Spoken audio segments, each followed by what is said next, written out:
Unit 6, Union and State Legislature from Forum Toolkit PYQ.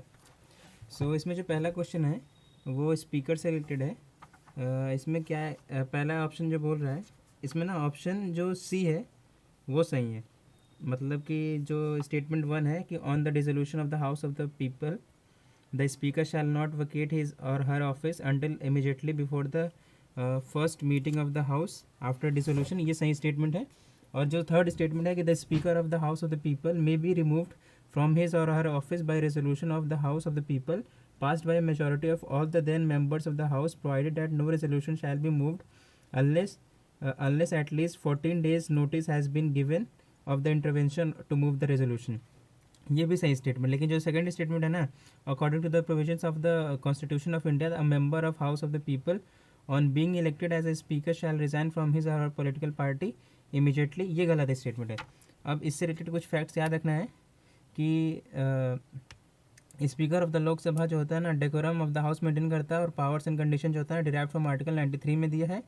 और वही चीज़ है कि जो स्टेटमेंट वन में क्या था कि आर्टिकल 94 में कॉन्स्टिट्यूशन में speaker does not vacate office on dissolution of Lok Sabha, ही और she continues until just before the first meeting of the newly elected Lok Sabha.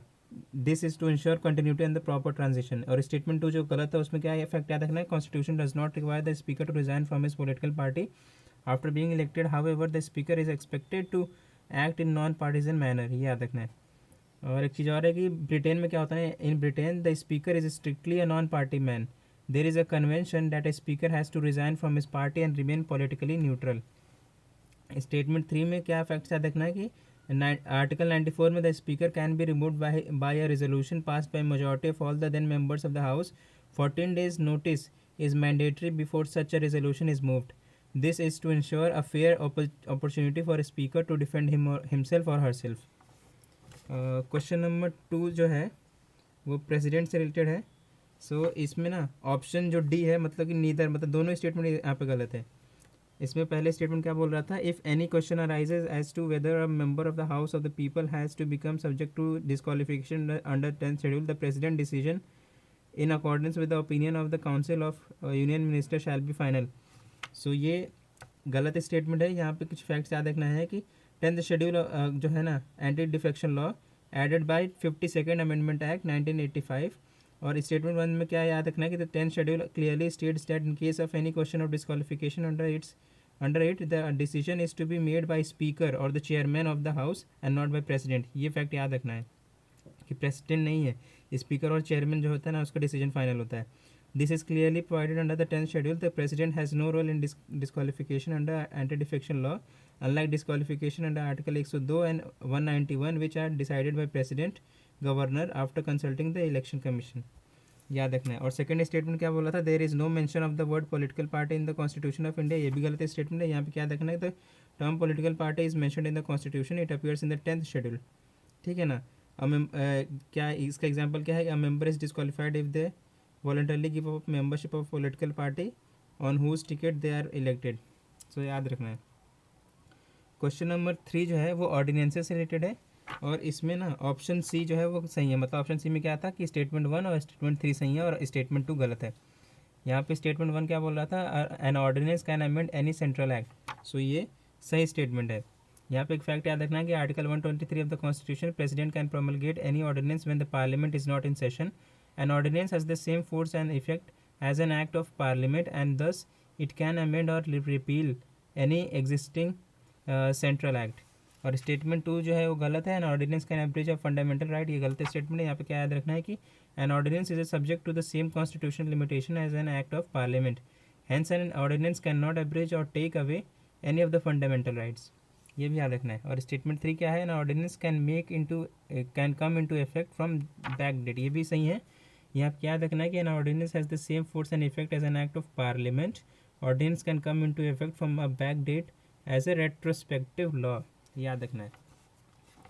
Question number four जो है स्पीकर से अगेन है। इसमें ना ऑप्शन ए जो है, ऑप्शन ए में क्या है कि ओनली स्टेटमेंट वन जो है वो सही है। इसमें क्या याद रखना है कि कुछ फैक्ट्स देख लेते हैं कि when any resolution for removal of Lok Sabha is under consideration he can not preside at a sitting of Lok Sabha, ठीक है। और how ever he may be present in the house, ये याद रखना है स्पीकर के बारे में। और स्टेटमेंट 2 जो इनकरेक्ट उसमें क्या याद रखना है कि when any resolution for removal of Lok Sabha जो होता है ना अंडर कंसिडरेशन होता है, he can speak and take part in the proceedings of the house. और स्टेटमेंट 3 जो अगेन गलत है उसमें क्या देखना है कि when any resolution for the removal of Lok Sabha is under consideration, he is entitled to vote in the first instance and not in the case of an equality of votes. Question number 5 जो है वो parliament पे based है, bill से related. सो इसमें ना option B जो है, ऑप्शन बी में क्या कहता है, स्टेटमेंट 1 और सेकंड वो सही है और ऑप्शन स्टेटमेंट 3 गलत है। इसमें स्टेटमेंट 1 क्या बोल रहा था, अ bill amending in the Lok Sabha lapses on dissolution, मतलब ये तो वही वाला ट्रिक जो याद है मुझे। और ठीक है, और ये वही लटक है ना कि अगर प्रेसिडेंट के पास बिल गया है तो वो लैप्स नहीं होगा, और जॉइंट सेशन जॉइंट मीटिंग के लिए जॉइंट सिटिंग के लिए भी अगर उसको रोका गया तभी भी नहीं लैप्स होगा। ये ट्रिक जो याद किया था नोट्स में उसको याद करना है। क्वेश्चन नंबर 6 जो है वो अगेन पार्लियामेंट से रिलेटेड है। सो इसमें ऑप्शन सी जो है ना वो सही है। ऑप्शन सी में क्या है कि स्टेटमेंट 2 और स्टेटमेंट 3 सही है। इसमें जो पहला स्टेटमेंट था, prorogation of the house bye the president of India does not require the advice of the council of minister, ये गलत स्टेटमेंट है। यहाँ पे क्या याद रखना है कि आर्टिकल 85 क्लॉज 2 में President may from time to time prorogue house of or either house of the Parliament termination of the session of the house by an order of President under the above constitutional provision is called prorogation. The President exercises this power of prorogation of the House only on the recommendation of Prime Minister or Cabinet, that is Council of Minister। और statement 2 जो सही है उसमें क्या याद रखना है कि उसमें क्या बोल रहा था, prorogation of the house is generally done after the house is adjourned sine die but there is no bar to President of India proroguing the house which is in session, ये सही स्टेटमेंट है। यहाँ पे क्या याद रखना है कि प्रोरोगेशन जो होता है normally follows the adjournment of the house sitting of the house signed I. The time lag between the adjournment of the House signed die and its prorogation is generally 2 to 4 days. However, the President can also prorogue the House while in session. Statement 3 जो सही है उसमें क्या बोल रहा था, dissolution of the Lok Sabha is done by President of India who save in exceptional circumstances does so on the advice of the Council of Ministry। सही है, इसमें क्या देखना है कि President of India can dissolve the Lok Sabha before the expiry of its term on the advice of Union Council ministers. Question number जो 7 है उसमें क्या था कि यूनियन बजट से रिलेटेड था। इसमें जो है ना 7 में ऑप्शन जो सी है जिसमें कि दोनों ही स्टेटमेंट सही है। इसमें क्या देखना है, स्टेटमेंट 1 क्या बोल रहा था, the union finance minister on the behalf of prime minister Lay's the annual finance statement before both the houses of the parliament. यहाँ पे ना ये पहला तो वैसे तो यूपीएससी ने गलत ही आंसर किया, यहाँ पे प्रेसिडेंट ही होता है। प्रेस की आर्टिकल 112 में the constitution says that the president of India shall in respect of every financial year cause to be laid before both the houses of the parliament an annual financial statement, so the finance minister lays the budget in the parliament on the behalf of president। और statement 2, at the union level no demand for grants can be made except in the recommendation of president of India, ये सही statement है। यहाँ पे क्या याद रखना है, वही है आर्टिकल 113 में says that no demand for grant shall be made except in the recommendation of president। और क्वेश्चन नंबर 8 जो है ना वो एथिक्स कमेटी से रिलेटेड है। यहाँ पे स्टेट ऑप्शन जो सी है जिसमें कि स्टेटमेंट 1 और 3 जो सही था वही है और स्टेटमेंट 2 गलत है। यहाँ पे पहला स्टेटमेंट क्या बोल रहा था, इनिशियली इट वाज एन, मतलब जो एथिक्स कमेटी था initially it was an ad hoc committee, ये सही है। इसमें क्या याद रखना है कि late Speaker GMC Balayogi constituted an ad hoc ethics committee in 2000 which become a permanent part of the house only in 2015। और स्टेटमेंट 2 क्या बोल रहा था, only a member of the Lok Sabha can make a complaint relating to the unethical conduct of a member of Lok Sabha.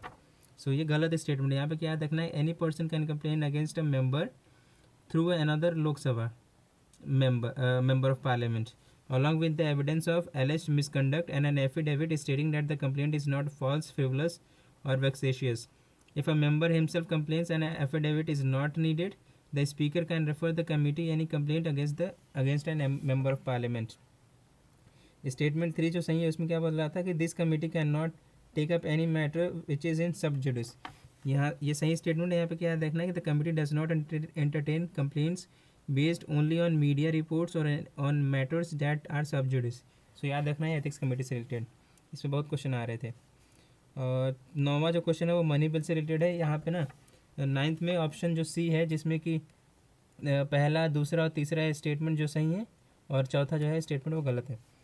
यहाँ पे कुछ facts याद रखना है कि स्टेटमेंट 1 से रिलेटेड कि 109 में क्या है, special procedure in respect of money bills दिया है।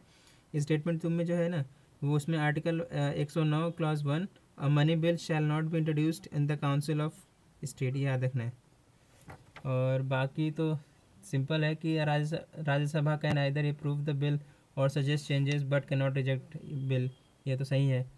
लेकिन जो चौथा स्टेटमेंट था, amendments to a money bill suggested by Rajya Sabha have to be accepted by the Lok Sabha, ये गलत स्टेटमेंट है, सिंपल है। क्वेश्चन नंबर 10 जो है उसमें ऑप्शन बी सही है, जिसमें कि ओनली टू, मतलब इसमें क्या देखना है कि स्टेटमेंट 1 क्या बोल रहा था कि when a Lok Sabha transmit finance bill to Rajya Sabha it can amend और रिजेक्ट बिल, ये गलत स्टेटमेंट है। यहाँ पे क्या देखना है कि as finance bill is a type of money bill, it can not be either rejected और अमेंडेड बाय राज्यसभा, ये याद रखना है। और स्टेटमेंट 2 क्या बोल रहा था, when a Lok Sabha transmit money bill to Rajya Sabha it can not amend और reject the bill, it can only make recommendation, ये सही स्टेटमेंट है। इसमें क्या है कि money bill can not be amended or rejected by Rajya Sabha, the Rajya Sabha should return the bill with or without recommendation which may be accepted or rejected by Lok Sabha. Statement 3 जो सही है, उसमें क्या बोल रहा था कि इन the Lok Sabha of in the case of disagreement between the Lok Sabha and Rajya Sabha there is no joint sitting for money bill but joint sitting becomes necessary for the finance bill, ये सही statement है, ये और ये याद भी रखना है, ठीक है ना। The finance bill is a type of money bill and there is no provision of joint sitting for money as well as in finance bill, but as per official answer key most probably this statement has been considered correct, याद रखना इसको। Question number 11 में ना option B जो है वो सही है। ऑप्शन बी में क्या था कि ओनली स्टेटमेंट 2 जो है वो सही है। उसमें क्या देखना है कि ऑप्शन स्टेटमेंट 1 में क्या था कि to ratify the declaration of emergency, मतलब ये पूछा था इस क्वेश्चन में कि which of the following are exclusive power of Lok Sabha. सो इसमें जो स्टेटमेंट 1 है कि to ratify the declaration of emergency, ये इनकरेक्ट है। इसमें क्या है कि the proclamation of emergency must be approved by both the houses of the Parliament within 1 month from date of its issue. और स्टेटमेंट 2 जो है to pass a motion of no confidence against a council of minister, ये correct statement है। इसमें क्या याद रखना है कि article 75 provides clearly that council of minister shall be collectively responsible to the house of people, so only Lok Sabha can pass no confidence motion against the council of ministers, याद रखना है। और स्टेटमेंट 3 जो क्या बोला था, to impeach the president of the India, ये भी इनकरेक्ट है। इसमें क्या देखना है कि आर्टिकल 61 में when president is to be impeached for violation of constitution the charges can be initiated by either house of the parliament. The impeachment resolution needs to be passed by a majority of 2/3 of total membership in each house. Thus, it is not an exclusive power of Lok Sabha. So याद रखना exclusive power of Lok Sabha. Question number 12 जो है वो deputy speaker से related है। यहाँ पे option A जो मतलब ऑप्शन ए मतलब स्टेटमेंट 1 और स्टेटमेंट 3 सही है और स्टेटमेंट 2 और 4 जो है वो गलत है। यहाँ पे हमको स्टेटमेंट 1 में क्या बोला था, as per the rules of the procedure and conduct of business in the Lok Sabha the election of deputy speaker shall be held on such date as a speaker में फिक्स, ये सही स्टेटमेंट है, ठीक है ना। यहाँ पे एक और फैक्टर याद रखना है कि जो डिप्टी स्पीकर का डेट वो स्पीकर फिक्स करता है, लेकिन जो स्पीकर का डेट है ना वो प्रेसिडेंट फिक्स करता है। स्टेटमेंट को क्या बोल रहा था, वो जो कि गलत है, वो क्या बोल रहा था, there is a mandatory provision that a election of a candidate as deputy speaker of Lok Sabha shall be from either the principal opposition party और रूलिंग पार्टी, ये गलत स्टेटमेंट है। यहाँ पे क्या रखना है कि it is only the convention that position of deputy speaker is offered to the opposition party in India. Statement 3 जो कि सही है, इसमें वो क्या बोल रहा था, the deputy speaker has the same power as the speaker when presiding over the sitting of house and no appeal lies against his ruling, ये भी सही स्टेटमेंट है, ठीक है ना। Deputy speaker has the same power as the speaker when presiding over the sitting of the house.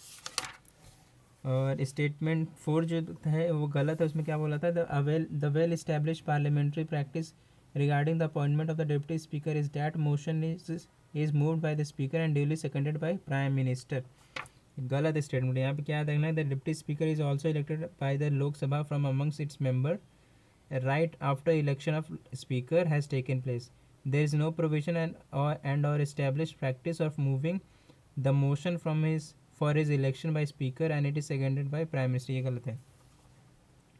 Question number 13 जो है ना वो एंटी डिफेक्शन लॉ के बारे में है। यहाँ पे 13 में ना जो हमारा ऑप्शन बी है जिसमें कि ओनली सेकेंड स्टेटमेंट सही है। इसमें पहला स्टेटमेंट जो गलत है वो क्या बोल रहा है, the law specifies that a nominated legislator can not join any political party within 6 month of being appointed to house. ये गलत स्टेटमेंट है। यहाँ पे क्या देखना है कि a nominated member of the house shall be disqualified for being a member of the house if he joins any political party after the expiry of 6 months from the date on which he takes his seat.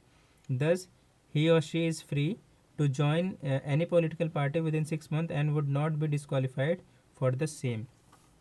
Statement 2 जो सही है उसमें क्या बोला है, the law does not provide any time frame within which the presiding officer has to decide a defection case. ये सही statement है। यहाँ पे क्या देखना है, law does not specify a time period for presiding officer to decide on the disqualification plea under the 10th schedule. और question number 14 जो है वो उसमें ऑप्शन बी जो है ना वो सही है। ऑप्शन बी में क्या था कि स्टेटमेंट 2 और स्टेटमेंट 3 सही है और स्टेटमेंट 1 और 4 गलत है। स्टेटमेंट 1 गलत है। यहाँ पे स्टेटमेंट 1 जो गलत है वो क्या बोल रहा है कि अ bill amending the constitution requires a prior recommendation of president of India. गलत स्टेटमेंट है। यहाँ पे कुछ पॉइंट्स याद रखना है कि constitution amendment bill can be introduced either by minister or private member and does not require prior permission from the president. और स्टेटमेंट 2 जो है वो गलत है। जो सही है वो क्या बोल रहा था कि when a constitution amendment bill is presented to the president of India it is obligatory for the president of India to give his or her assent. ये सही स्टेटमेंट है, ठीक है। और स्टेटमेंट 3 जो है, constitution amendment bill must be passed by both Lok Sabha and Rajya Sabha by special majority and there is no provision of joint sitting. ये भी सही स्टेटमेंट है, ठीक है। और बोथ हाउसेज कैसे पास होना चाहिए, स्पेशल मेजोरिटी से बाय 2/3 ऑफ मेजोरिटी, और इनका जॉइंट सेशन नहीं होता है। क्वेश्चन नंबर 15 में ना ऑप्शन सी जो है वो सही है। ऑप्शन सी में क्या है, दोनों ही स्टेटमेंट सही है।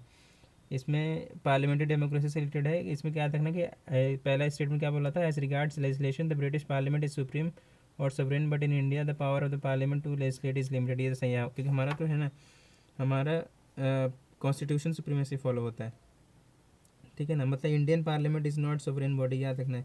The Indian Parliament may in exercise of its constituent power amend any way in by way of addition, variation, repeal any provision of the constitution in accordance with the procedure laid down for the purpose. However, the parliament cannot amend those provisions which form the basic structure of the constitution. This is ruled by the Supreme Court in Keshavananda Bharati case.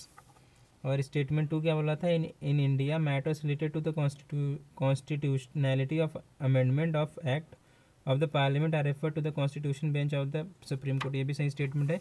यहाँ पर याद रखना है कि in India matters related to the constitutionality of the amendment of an act of the parliament are refer to the constitution bench by Supreme court.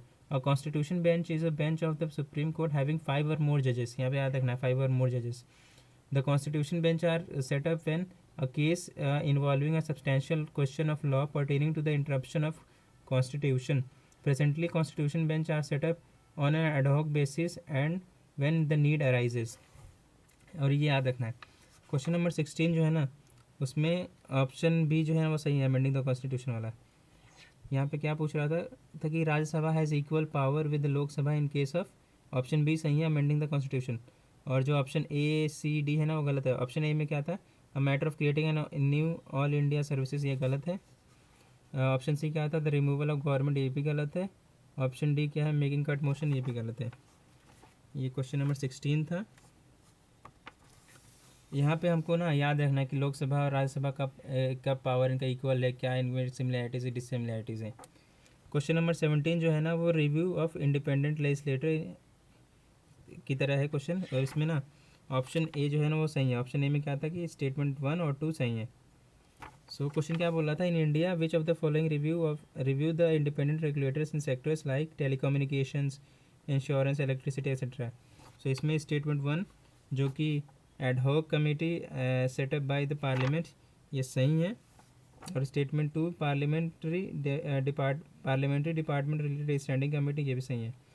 लेकिन जो finance commission हो गया, financial sector legislative reforms commission, NITI Aayog, ये गलत है, ठीक है ना, याद रखना है। इसमें क्या फैक्ट्स याद रखना है कि जो executive wing with certain degree of statutory or constitution autonomy reporting directly to the legislature, ठीक है ना, ये इंडिपेंडेंट रेगुलेटरी अथॉरिटीज़ होती हैं। और इसमें याद रखना है कि ad hoc committees set up by the parliament and parliamentary department related standing committees review the independent regulators in sectors like telecommunication, insurance, electricity etcetera. लेकिन जो फाइनेंस कमीशन होता है, Niti Aayog are advisory body and do not review the independent regulators in sectors like telecommunication. और जो financial sector legislative reforms commission जो है ना, has also had no role in reviewing the independent regulators. याद रखना है। और क्वेश्चन नंबर जो 18 है उसमें ना ऑप्शन बी जो है वो सही है। ऑप्शन बी में क्या था कि ओनली सेकंड स्टेटमेंट सही है यहाँ पे। सो इसमें क्या याद रखना है, स्टेटमेंट 1 क्या बोल रहा है, if first Lok Sabha the single largest party in the opposition was स्वतंत्र पार्टी। ये गलत स्टेटमेंट है। यहाँ पे क्या याद रखना है कि the communist party of India CPI जो था ना was the single largest opposition party in the first general election held in 1951 and 52. Statement 2 क्या है कि इन Lok Sabha the leader of opposition was recognized for the first time in 1969। ये सही statement है। यहाँ पे क्या याद रखना है, कुछ फैक्ट्स याद रखना है कि historically the first officially designated opposition party in the parliament emerged from the breakup of the all dominant Congress party in the power in 1969 when Indira Gandhi was Prime Minister. The Congress split to form the Indian National Congress Requisitionist and Indian National Congress Organization. The leader of Indian National Congress Organization, Ram Subhag Singh, became the first person to be formally recognized as leader of opposition in Lok Sabha। ये याद रखना 1969। और statement 3 जो है, in Lok Sabha if a party does not have minimum 75 members its leader can not be recognised as the leader of opposition. सो ये गलत statement है। यहाँ पे क्या फैक्ट याद रखना है कि if a party must have at least 10% of the strength of the house in order to qualify to be designated as the parliamentary party and the leader of the largest such parliamentary party is the in the opposition rank is designated leader of opposition. Thus, a party must have 55 seats in Lok Sabha to designate its leader as the leader of opposition। ये याद रखना है। और question number 19 जो है ना, उसमें statement option C सही है, ठीक है, मतलब स्टेटमेंट सी गलत है और यही हमारा आंसर का क्वेश्चन का सही आंसर है। इसमें मनी बिल से रिलेटेड है। सो इसमें a bill shall be deemed to be money bill if it contains only provisions relating to imposition, abolition, remission, alteration or regulation of any taxes। ये incorrect है।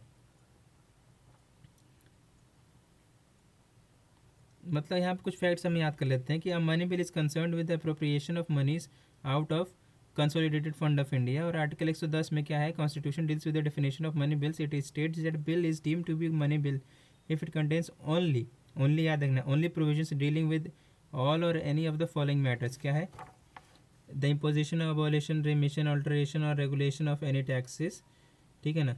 और second क्या है कि the regulation of borrowings of money from by union government. 3 क्या है कि the custody of consolidated fund of India and the contingency fund of India, the payment of moneys into or withdrawal of money from any such fund. और क्या देखना है, appropriation of money out of consolidated fund of India. 5th क्या है, declaration of any expenditure charge on the consolidated fund of India or increase in the amount of any such expenditure. The recipient of money and the money on account of consolidated fund of India or the public account of India or the custody or issue of such money or the audit of accounts of union or of state. Any matter incidental to any of the matters specified above. However, इसमें क्या देखना, a bill is not to be deemed to be money bill by reason only that it provides for imposition of fines and other pecuniary penalties। और second क्या है, the demand or payment of money of fees for licenses or fees for service rendered, the imposition, abolition, remission, alteration of regulation of any tax by any local authority or body for local purposes। A money bill does not contains the provisions related with appropriation of monies out of contingency fund of India। ये याद रखना है सब, money bill से related ये चीज़ें याद रखना है। क्वेश्चन नंबर 20 जो है ना वो स्पीकर सेलेक्टेड है अगेन। सो इसमें ऑप्शन ए मतलब कि ओनली स्टेटमेंट 1 सही है, स्टेटमेंट 2 गलत है। यहाँ पे क्या देखना है कि पहले स्टेटमेंट क्या बोला था, the speaker of the legislative assembly shall vacate his or her office if he ceases to be member of assembly. ये सही स्टेटमेंट है। यहाँ पे कुछ फैक्ट्स याद रखना है कि whenever the office of speaker falls vacant, the Lok Sabha elects another member to fill the vacancy. The date of election of the speaker is fixed by Parliament President. Under Article 179 of the Indian Constitution, the speaker shall vacate his office if he ceases to be a member of assembly. याद रखना है कि अगर member नहीं रहेगा तो speaker भी नहीं रहेगा। लेकिन जो स्टेटमेंट 2 था कि when the legislative assembly is dissolved, the speaker shall vacate his or her office immediately, ये गलत स्टेटमेंट है। यहाँ पे क्या रखना है, whenever the assembly is dissolved, the speaker shall not vacate his or her office until immediately before the first meeting of the assembly after dissolution। ये याद रखना है स्पीकर सेलेक्टेड। क्वेश्चन नंबर 21 जो है ना उसमें ऑप्शन बी मतलब option B सही है। अब इसमें कुछ फैक्ट्स याद रखना है, मतलब ये कमेटी से रिलेटेड है, ठीक है ना। सो कुछ फैक्ट्स याद रखना है कि ऑप्शन ए जो है वो क्या है कि कमेटी ऑन गवर्नमेंट अश्योरेंस जो होता है ना वो क्या करता है कि चेक्स द अश्योरेंस यहाँ पे जितने भी कमेटीज हैं उनको याद कर लेता हूँ। ऑप्शन 1 में क्या था कि कमेटीज ऑन गवर्नमेंट अश्योरेंस, ये क्या करता है कि checks the assurances, promises and undertakings given by minister from time to time on the floor of the house and reports on the extent to which they have been carried through। Option B में क्या था कि committee on subordinate legislation, इसमें क्या काम करता है कि it examines and reports to the house whether the powers to make regulations, rules, sub rules and by rules delegated by the parliament or conferred by the constitution to the executive are being properly exercised by it। Option C में क्या था, rules committee, इसमें क्या देखना, rules committee consider the matters or procedures and conduct of business in the house and recommend necessary amendments or additions to the rules of the house. Option D क्या है, business advisory committee. यहाँ पे क्या देखना है, business advisory committee जो होता है ना regulates the programme and time table of the house. It allocates time for transaction of legislative and other business brought before the house by the government। ये याद रखना है। क्वेश्चन नंबर 22 जो है ना वो कैबिनेट फॉर्म ऑफ गवर्नमेंट से related है। यहाँ पे ऑप्शन सी जो है वो सही स्टेटमेंट है। और ऑप्शन सी में क्या बोला था, mechanism of parliamentary democracy for ensuring collective responsibility of the government of the people, ये सही स्टेटमेंट है। और लेकिन जो ए बी और डी है ना वो गलत स्टेटमेंट, वो कैबिनेट फॉर्म ऑफ गवर्नमेंट नहीं है। ऑप्शन ए में क्या बोल रहा था, an arrangement for minimising the criticism against the government whose responsibility are complex and hard to carry out the satisfaction of all, ये गलत स्टेटमेंट है। बी क्या है कि mechanism for speeding of the activities of the government whose responsibility are increasing day by day, ये भी गलत है। ऑप्शन डी क्या है, a device for strengthening the hands of head of the government who holds over the people in the state of decline। इसमें और कुछ facts याद रखना है कि parliamentary democracy envisages of cabinet form of government, ठीक है। और parliamentary system of the government is the executive is that executive responsible to the legislature. और कुछ features of parliamentary form of government क्या देख लेते हैं कि presence of nominal and real executive, majority party rule, collective responsibility of executive to the legislature, membership of the minister in the legislature, leadership of the prime minister or chief ministers, dissolution of the lower house, lok sabha और assembly। Question number 23 जो है वो लोकसभा से related है। इसमें ना 23 में D मतलब कि इन दोनों स्टेटमेंट गलत है। पहला क्या स्टेटमेंट था, in the election of for Lok Sabha or state assembly the winning candidate must get at least 50% of the votes polled to be declared elected, ये गलत स्टेटमेंट है। यहाँ पे क्या रखना है कि as India follows the first past the post system where the candidate who polls more votes than any other candidate is declared elected, ठीक है ना, याद रखना ये सब। और स्टेटमेंट क्या था कि according to the provisions laid down in the constitution of India in Lok Sabha the speaker's post goes to the majority party and deputy speaker to the opposition party, गलत स्टेटमेंट, सिंपल है, अब कोई constitution में mention नहीं है। Question number 24 जो है उसमें स्टेटमेंट डी सही है, ठीक है ना, वो पार्लियामेंट मतलब बिल से प्राइवेट मेंबर से रिलेटेड है, ठीक है ना। इसमें डी मतलब कि दोनों ही स्टेटमेंट गलत है। पहला स्टेटमेंट क्या था, the private members bill is a bill presented by member of parliament who is not elected not elected but only nominated by the president of India, ये गलत स्टेटमेंट है। इसमें क्या याद रखना कि every member of the parliament who is not a minister is called private member and bills presented by him by them are known as private member bills. It reflects the stand of opposition party on the public matter. Its introduction in the House require 1 month notice. याद रखना है. Statement 2 जो वो भी गलत है, उसमें वो क्या बोल रहा था कि recently a private member bill has been passed in the parliament of India for the first time in the history. ये गलत स्टेटमेंट है. यहाँ पे क्या फैक्ट याद रखना है कि the last private members bill passed by the parliament was supreme court enlargement of criminal appellate jurisdiction bill 1968 which became an act on 9 August 1970. Question number 25 जो है उसमें वो क्या बोल रहा था कि the parliament of India acquires the power to legislate on any items in the state list in the nomination in the national interest if the resolution to the effect is passed by. Option D यहाँ पे सही है कि यहाँ पे क्या था, option D the Rajya Sabha by majority of not less than 2/3 of its member present and voting.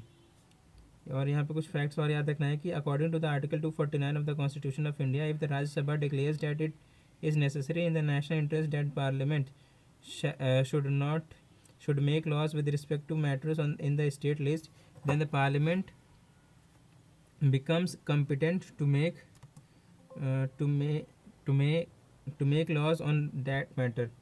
और यहाँ पे और याद रखें, the resolution remains in force for 1 year.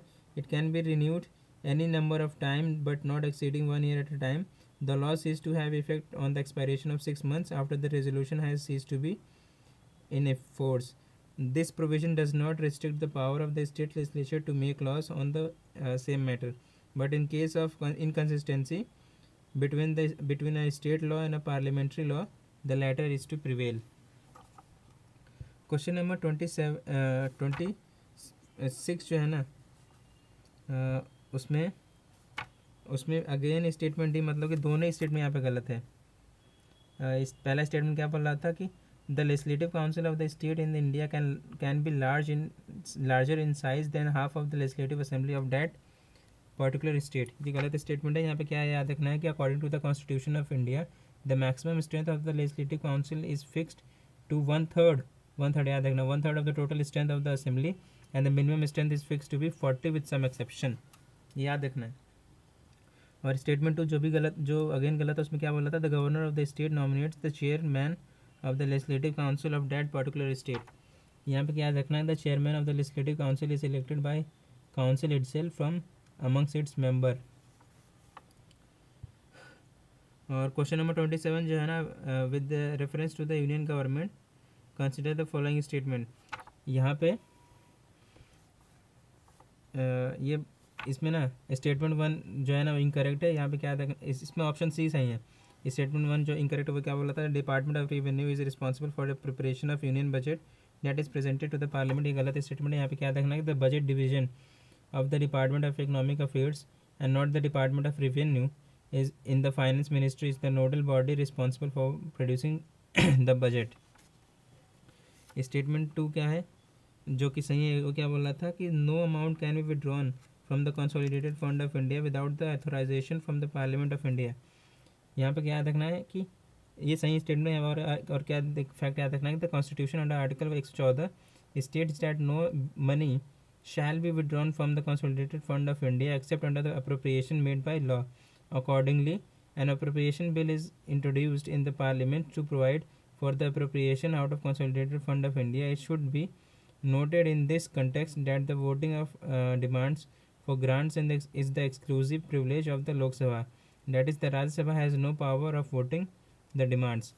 Statement 3 क्या बोल रहा था जो कि गलत है, वो क्या है, all the disbursement made from the public account shall needs the authorization from the parliament of India. गलत स्टेटमेंट है. यहाँ पे क्या देखना है कि the provident fund deposits saving bank deposits remittances etcetera are credited to the public account and this account is operated by the executive actions that is payment from this account can be made without the parliamentary appropriation. याद करना है. Question number 28 जो है ना वो constitution government से related है। सो यहाँ पे स्टेटमेंट बी मतलब कि ऑप्शन बी मतलब कि स्टेटमेंट 2 ऑनली सही है। यहाँ पे पहला स्टेटमेंट क्या बोल रहा है कि constitution government is the one which places effective restriction on the individual liberty in the interest of state authority. ये गलत स्टेटमेंट है। और स्टेटमेंट 2 क्या था कि places effective restriction on the authority of the state in the interest of individual liberty. ये भी सही, ये तो सही स्टेटमेंट सिंपल है, ये तो सिंपल फैक्ट्स है। और क्वेश्चन नंबर 29 जो है ना वो पूछ रहा है कि largest committee of the parliament कौन सा है। तो इसमें ऑप्शन बी मतलब कि कमेटी ऑफ एस्टीमेट कमेटी जो है ना वो लार्जेस्ट कमेटी है। यहाँ पे कुछ फैक्ट्स याद रखना है कि the committee of on estimates is the largest committee of the parliament. It has total 30 member. The origin of this committee can be traced to the Standing Financial Committee set up in 1921. The first estimates committee in the post-independence era was constituted in 1950 on the recommendation of John Mathai, the then finance minister. ठीक है ना। Originally it had 25 members, but in 1956 its membership was raised to 30. All the 30 members from Lok Sabha only. याद रखना है कि इनके members बस लोकसभा का होते हैं, 30 मेंबर है।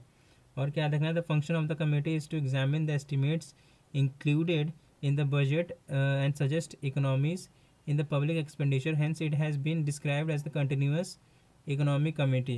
क्वेश्चन नंबर 30 जो है ना वो नो कॉन्फिडेंस मोशन से रिलेटेड है। यहाँ पे स्टेटमेंट सी मतलब दोनों ही स्टेटमेंट, ऑप्शन सी मतलब दोनों ही स्टेटमेंट सही है। नो कॉन्फिडेंस मोशन में क्या है कि there is no mention of the no confidence motion in the constitution of India. ये सही है, ठीक है ना।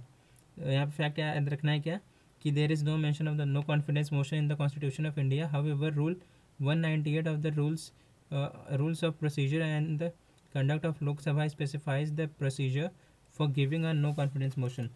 स्टेटमेंट 2 जो सही है उसमें क्या बोल रहा था कि a motion of no confidence can be introduce in Lok Sabha only. ये सही स्टेटमेंट है। यहाँ पे क्या देखना है, the council of minister is collectively responsible to the Lok Sabha and it remains in office till its enjoys confidence of majority of members in the Lok Sabha. Thus a no confidence motion can be removed only in the Lok Sabha or State Assembly as the case may be. A no confidence motion can be moved by any member of the House. Question number 31 जो है ना उसमें option B जो है, option B में क्या था कि स्टेटमेंट 2 और 3 जो है ना वो सही है, स्टेटमेंट 1 गलत है। यहाँ पे कुछ फैक्ट्स याद करना है। मतलब स्टेटमेंट 1 क्या बोला था, the council of minister in the centre shall be collectively responsible to the parliament. ये गलत स्टेटमेंट है। यहाँ पे क्या देखना है कि आर्टिकल 75 क्लॉज 3 में the constitution that council of minister shall be collectively responsible to the house of the people, Lok Sabha, not the parliament as a whole. यहाँ पे याद रखना है। स्टेटमेंट 2 क्या बोल रहा था, the union minister shall hold the office during the pleasure of the president. ये सही स्टेटमेंट है, ठीक है ना। जो council of minister shall be collectively responsible to the, यहाँ पे क्या है कि the minister shall hold office during the pleasure of the president. ये सही है। स्टेटमेंट 3 क्या है कि the prime minister shall communicate to the president about the proposal of the legislature. ये सही है। यहाँ पे क्या याद रखना है कि आर्टिकल 78 क्लॉज ए में states that it shall be duty of the prime minister to communicate to the president all the decisions of the council of minister related to administration of the affairs of the union and proposals for the legislation. Question number 32 जो है ना वो annual budget से related है, annual union budget से related है। यहाँ पे ना ऑप्शन बी जो है वो, ऑप्शन डी जो है ना वो सही है। यहाँ पे कुछ फैक्ट्स याद रखना है कि when the annual union budget is not passed by the Lok Sabha the prime minister submits its resignation of the council of minister, ठीक है। The annual budget is a money bill and if the budget is not passed in the parliament then it can be understood that the ruling party has lost its majority in the house. It means that the government has lost the confidence vote in the Lok Sabha and it has to resign. याद रखना है। Question number 33 जो है ना वो deadlock between Lok Sabha और राज्यसभा के बारे में। सो क्या बोला था, deadlock between the Lok Sabha and Rajya Sabha calls for joint sitting for the Parliament during the passage of. यहाँ पे क्या याद रखना कि ऑप्शन ए मतलब कि ओनली ऑर्डिनरी लेजिस्लेशन में होता है, ठीक है ना। बाकी और मनी बिल और कॉन्स्टिट्यूशन अमेंडमेंट बिल में इसमें जॉइंट सिटिंग नहीं होता है।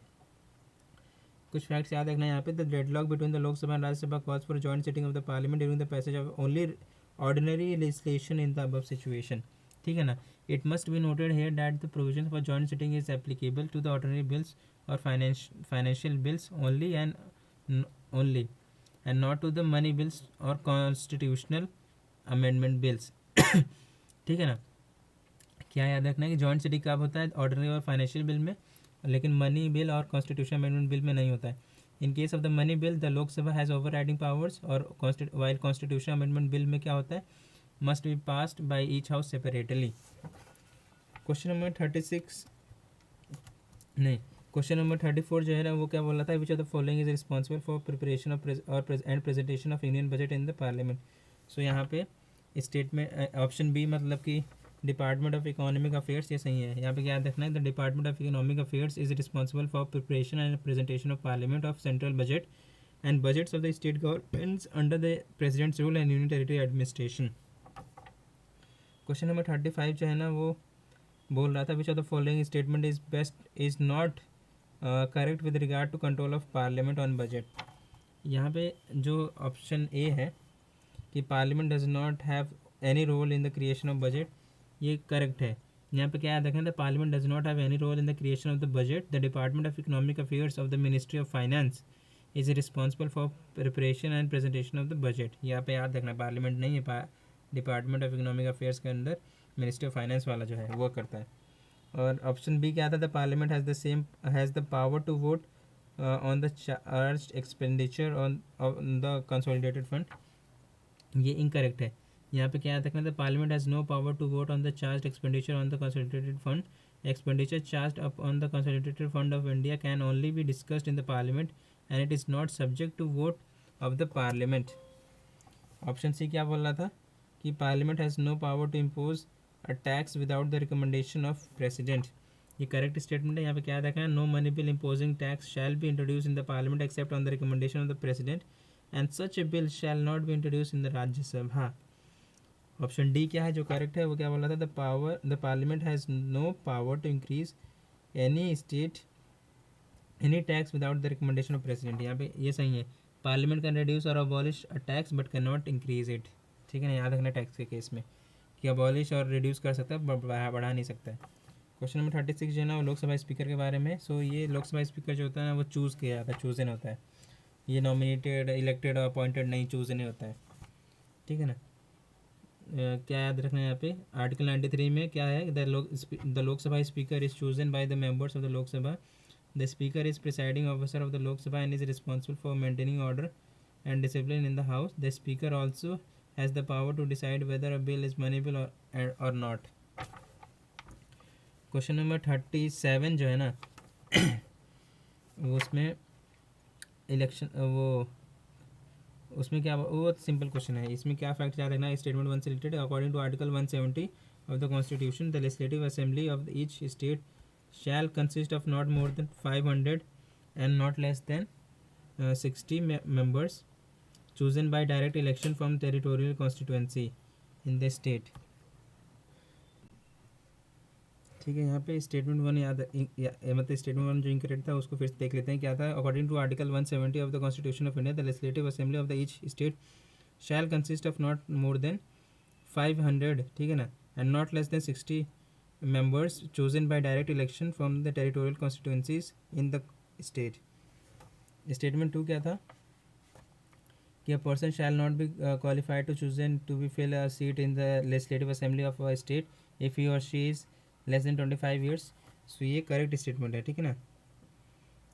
Article 173 of the constitution provide shall not qualified to be chosen to fill a seat in the Lok Sabha unless he is citizen of India with an affirmation according to the 3rd schedule. और क्या है, the case of a seat in the legislative assembly not less than 25 years of age and in the case of the seat in the legislative council not less then 30 years of as. याद रखना कि legislative assembly में 25 साल चाहिए होता है और legislative council में 30 साल। क्वेश्चन नंबर 38 जो है ना वो कमिटीज़ के बारे में अगेन है। सो यहाँ पे ऑप्शन ए जो है ना वो सही, ऑप्शन ए में बस स्टेटमेंट 1 सही है।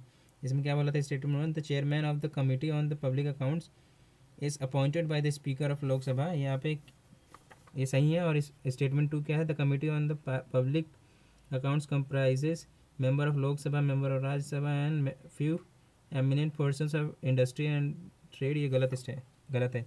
कुछ फैक्ट्स यहाँ पे याद रखना है, the chairman of the committee of on public accounts is appointed from amongst its member by speaker of Lok Sabha। At present it consists of 22 members 15 from Lok Sabha and 7 from Rajya Sabha. सो ये कमिटीज़ याद रखना है, पब्लिक अकाउंट्स कमेटी, अभी हमने estimates committee देखा, फिर ethics committee देख लिया, इन सबको याद करना है, कमिटीज़ तो अच्छे से प्रिपेयर करना है। और public accounts committee was set up in 1921 under the provisions of the government of India act 1919। ठीक है, a minister can not be elected as a member of committee. अब हम देखते हैं क्वेश्चन नंबर 39 जो है ना, क्वेश्चन नंबर 39 में मतलब तीनों ही स्टेटमेंट यहाँ पे सही है। यहाँ पे क्या याद रखना है, पहला स्टेटमेंट क्या बताता है, the joint sitting of the both houses of the parliament in India is sanction under article 108 of the constitution. ये सही स्टेटमेंट है, यहाँ पे क्या रखना है ठीक है, ये सही है। ऑप्शन टू क्या था, स्टेटमेंट टू क्या था, the first joint sitting of the Lok Sabha and Rajya Sabha was held in the year 1961, ये सही है। द फर्स्ट सिटिंग, यहाँ पे फैक्ट क्या देखना है, the first sitting was held in on 6 May 1961 following the disagreement between the two houses over certain amendments to the dowry prohibition bill 1959. This was followed by another sitting on 9 May 1961 when the bill as amended was finally passed. Statement 3 क्या था कि the second joint sitting of the both houses of the Indian Parliament was held to pass the Banking Services Commission repeal bill. ये भी सही statement है, यहाँ पे क्या देखना है, the second joint sitting was held और the banking services commission repeal bill 1977 में, और लास्ट जॉइंट सिटिंग जो है ना was held in the prevention of terrorism bill 2002। यहाँ पे याद रखना है कि 3 अभी तक हो चुके हैं जॉइंट सिटिंग। पहला क्या था, डाउरी प्रोहिबिशन बिल 1959, फिर banking services commission repeal bill 1977, फिर prevention of terrorism bill 2002। Question number 40 जो है वो क्या बोला था, which of the following constitutional amendments is related to the raising of number of members of the Lok Sabha to the elected for the states from the states. So यहाँ पे ना 40 में ऑप्शन सी जो 7th और 31st जो है ना वो सही है। यहाँ पे याद रखना है, the 7th and 31st constitutional amendment raise the number of members of Lok Sabha to be elected from the states. The 7th constitutional amendment act increased the number of seats from 525 to 545, and 31st amendment increased the number of seats to 552। सो अभी जो है ना मेरे पास जो chart है उसमें constitution amendment act वो सब याद कर लेना है, मेजर तो पक्के से याद कर लेना क्योंकि बहुत बार पूछ चुका है। क्वेश्चन नंबर 41 जो है वो again ministry of parliamentary affairs से रिलेटेड कुछ है, मतलब ये भी कमेटी से रिलेटेड है। यहाँ पे ऑप्शन डी मतलब कि तीनों स्टेटमेंट यहाँ पे फिर से सही है। यहाँ पे ऑप्शन क्या था कि while the members of the Rajya Sabha are associated with the committees on public accounts and public undertakings, the members of committee of estimates are entirely from the Lok Sabha, ये अभी हमने पढ़ा था, ये सही स्टेटमेंट है। और the ministry of parliamentary affairs work under the overall direction of the cabinet committee of the parliament affairs, ये भी सही स्टेटमेंट है। और तीसरा क्या था, the minister of the parliamentary affairs nominates members of the parliament on committees, council, boards and commissions etc. set up by the government of India in the various ministries। इससे related कुछ facts देख लेते हैं question में कि committees on public accounts and public undertaking consist of 22 members, ठीक है ना, 15 from Lok Sabha and 7 from Rajya Sabha. The estimate committee has currently 30 members and all the 30 members are from Lok Sabha. The ministry of parliamentary affairs works under the overall direction of the cabinet committee on parliamentary affairs. The minister of parliamentary affairs nominates member of parliament on committees, council, boards and commissions etc. set up by the government of India in various committee। अब हम एक करके इन committees को देख लेते हैं। Estimate committee में क्या है कि it has only 30 members and all the members are from Lok Sabha lower house, ठीक है ना। It constituted for the purpose of scrutinising the function of the government ministries and departments in the term of allocation of funds. दूसरा क्या है, public accounts committee, ये क्या है कि it is formed every year with not more than 22 members. Out of 22 members 15 members are from Lok Sabha and 7 from Rajya Sabha. None of the members of this committee are allowed to be minister in the government. The chairperson of this committee is appointed by Lok Sabha speaker. Committee on public undertakings में क्या है, it also consist 22 members both from houses of the parliament, 15 from Lok Sabha and 7 from Rajya Sabha. It is constituted by the Parliament of India for purpose of examining the report and accounts of public sector undertaking। Question number 42 जो है वो लोकसभा के बारे में है। इसमें option C जो है ना वो सही है। इसमें कुछ फैक्ट्स याद रखना है कि during the proclamation of emergency under article 352 of the constitution of India the term Lok Sabha can be extended. This extension can be done by 1 year at a time, ठीक है। allowing for the continuation of the Lok Sabha beyond its regular 5-year term. However, this extension cannot be continued beyond 6 months once the emergency has ceased to operate or has been revoked. सो ये जो मेरे पास जो मैंने table बनाया है उसको अच्छे से याद कर लेना है. क्वेश्चन नंबर 43 जो है ना वो पूछ रहा है fourth schedule of the constitution के बारे में. सो यहाँ पे ऑप्शन डी जो है ना वो सही स्टेटमेंट है. It allocate seats in the council of minister, ये सही स्टेटमेंट है. जो फोर्थ शेड्यूल है ना of the constitution allocate seats in the council of minister which is the Rajya Sabha. It outlines the distribution of seats among the states and union territory based on the factors like population ensuring proportional representation. Question number 44 जो है वो Indian parliament exercise control over the administration, ये इसके बारे में. सो इसमें क्या, इसमें ना ऑप्शन ए जो है वो सही है. क्या था कि थ्रू पार्लियामेंट्री कमिटीज़. यहाँ पे क्या फैक्ट याद रखना है, the Indian parliament exercise control over the administration through parliamentary committees. Parliamentary committees are of two kinds, standing committees and ad hoc committees. The former are the permanent, constituted every year or periodically, and work on a continuous basis, while the latter are temporary and cease to be exist on completion of task assigned to them. Question number 45 जो है वो क्या बोला, speaker से related. क्या बोला कि the speaker can ask a member of the house to stop speaking and let the another member of speaker. This phenomena is called, इसमें ना ये फिनोमिना यील्डिंग द फ्लोर कहलाता है. मतलब ऑप्शन डी. यहाँ पे कुछ फैक्ट्स याद रखना है कि the speaker of the Lok Sabha can ask a member of a house to stop speaking and let the another member speak. It is known as yielding of the floor. Crossing of floor क्या होता है कि passing between the member addressing the house and the chair which is considered breach of the parliamentary etiquette. Interpellation क्या होता है कि the formal request made by member of parliament to the government. Decorum क्या होता है कि a member must maintain decorum of the chair and the house. Presiding officer maintain discipline and decorum in the house and can punish a member for unruly behaviour with respect to law after suspending them.